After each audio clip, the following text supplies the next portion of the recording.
এক সাহাবা নবীজির কাছে আসছে, আসার পরে কয়, ইয়া রাসূলুল্লাহ ইন্না শারা'i আল ইসলাম কদ কাসুরাত আলাইয়া। হুজুর, ইসলামের এত বিধিবিধান আমি মুখস্থ রাখতে পারি না। কত সহজ সরল দেখেন। নবীজি কয়, তো কি করবো এখন কও?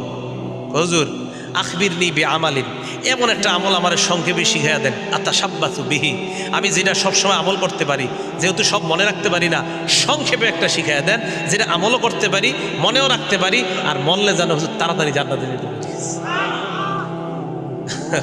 নবী সাল্লাল্লাহু আলাইহি সাল্লাম কয়, লা ইয়াজালু লিসানুকা রাতাবাম মিন যিকরিল্লাহ, তোমার এই জিহ্বাটা সর্বদা যেন আল্লাহর জিকিরে তরু তাজা হয়ে যায়।